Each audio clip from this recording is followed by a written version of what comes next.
It's around noon on a rather cold day in January that we hit NH2, National Highway 2 that is. Our destination is Gobindapur, a sleepy village just on the outskirts of Asansol, a major industrial town of West Bengal. Cruising on NH2 that begins at Kolkata and ends in Delhi is a pleasure. You can easily reach speeds of over 130 kilometers per hour. The road is also a gastronomic delight with dhabas lined on either side, selling some of the most mouth-watering dishes in these parts of the country. While our destination is not Delhi, we are on a gastronomic adventure though. Gobindapur is one of the many villages in West Bengal where gur makers converge every winter to collect khejur rosh or the juice from date palm trees to make patali, one of the most delectable sweet dishes in the state and beyond. It's 4:30 in the morning. We are standing at a place called Gobindapur, just on the fringe areas of the city of Asansol. This village is the house to date palm trees from where the famous khejur rosh is collected every year to make several forms of gurs that are a Bengal delicacy. What we will see is how the juice is extracted from the trees, how it is boiled, and how the different forms of gurs are made from a single collection of khejur rosh. The entire process of extracting the juice from the trees and boiling it must be completed before daybreak. For when the sun comes up, the date palm juice will begin to ferment and turn into a pungent smelling, natural semi-alcoholic drink. It won't be of any use then and can only be sold at a throwaway price to poor locals who want to get high on cheap spirits. So here we are then, just in time to find 54-year-old Imran Sheikh pouring the khejur rosh collected overnight in earthen pots on a tray that will be used to boil the juice. While others from his team, which includes his son Asadul and neighbor Nazimuddin, bring in the juice for boiling, Imran himself gets busy to collect wood to light the fire. He has prepared 2 earthen ovens for the purpose.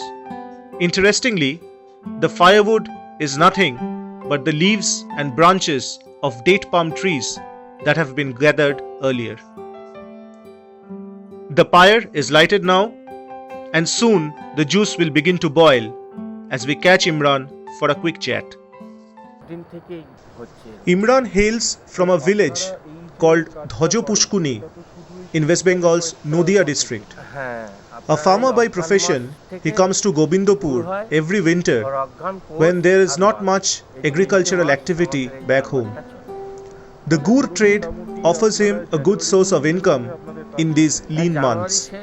Over the years, the trade has turned into a passion, and that is what drives Imran and many others like him to come down to Gobindapur. This year, 5 others have come to the village from his district to extract date palm juice and make gur.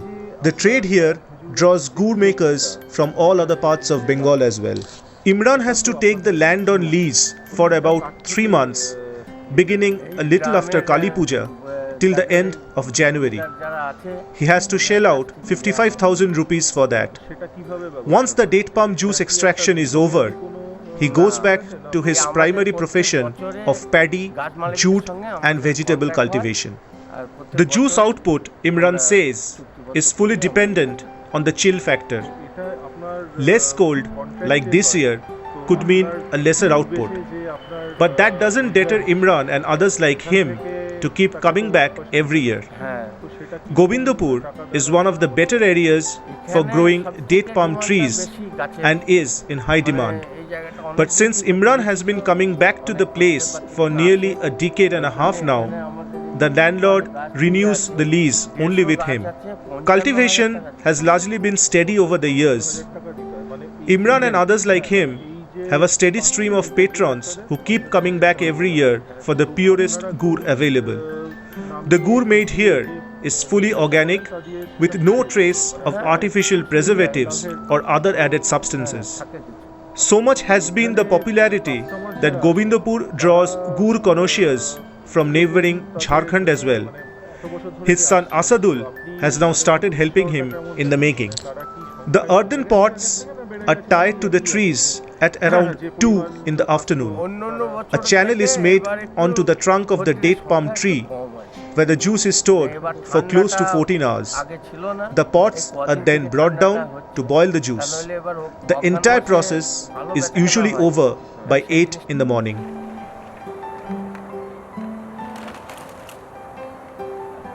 The darkness has begun to fade and the juice has been boiling for quite some time now.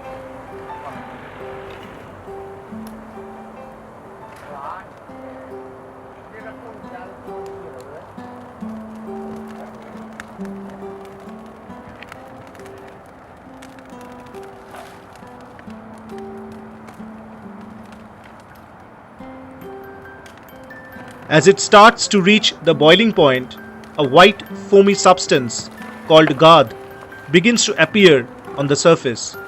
This is of no use except cow fodder and has to be extracted away from the juice to retain its purity.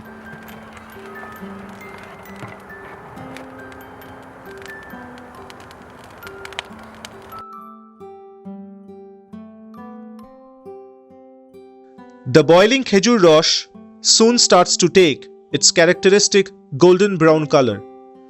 It will reach a point when the material will lose its fluidity and turn into a much darker color. We'll then get what is known as jhol gur.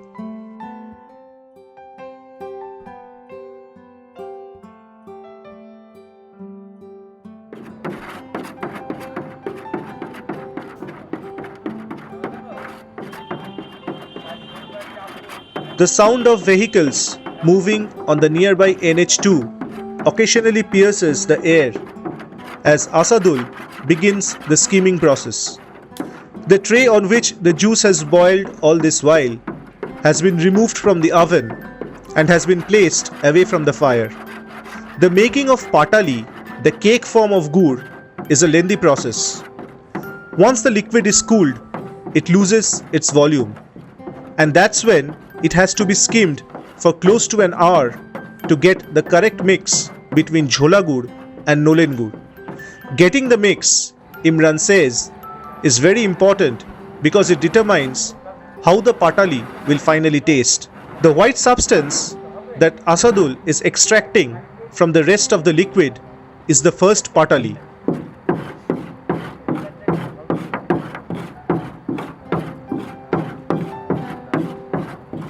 What I have in my hand is the first form of patali that has just been decanted from the oven and has been given to me to taste. This is almost like the first flush of Darjeeling tea, where you get the purest form of gur that is made from the date palm trees. I tell you, this is one of the most wonderful sweets that I've ever tasted in my life.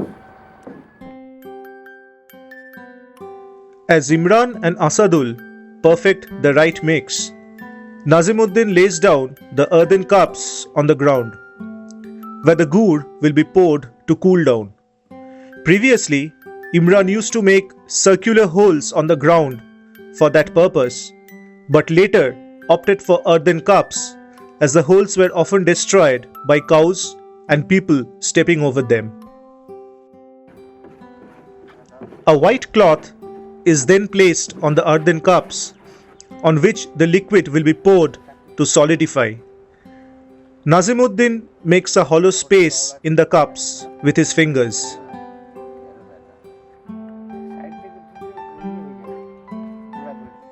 Meanwhile, Imran remixes the two forms of gur to get the right mix for patali.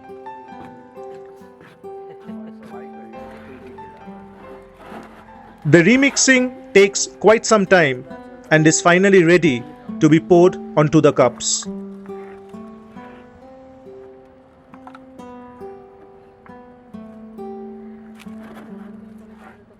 এই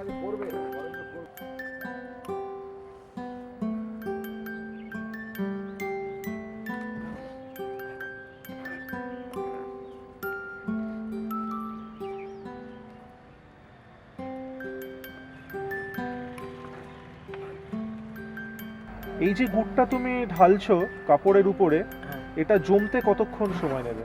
এটা আপনার ওই 10 minute time লাগবে। 10 মিনিটের পর আবার উঠানো হয়ে যাবে। তারপর তুমি কাপড়টা টেনে তুলে দেবে? হ্যাঁ, একটা একটা করে উঠিয়ে রাখবো, তখন শুকিয়ে যাবে, তখন খদ্দের আসবে, তখন আবার দিতে লাগবে খদ্দেরকে। Imran tells me that it will take about 10 minutes for the liquid to solidify, and that's the time when we will get our patali. কোনোটায় 200 হবে, কোনোটা 150 হবে, কোনোটা 100 হবে। About 15 minutes later, the liquid is now condensed and ready to be peeled off from the cloth, which is then weighed. Each piece of patali varies in weight due to the ununiform size of the cups. It usually ranges from 150 to 250 grams. Imran sells all his gur and patali from the spot. None of it is traded in the open market. In that way, Imran says the purity of the product is preserved. What we make and sell is 100% organic, and we couldn't agree more.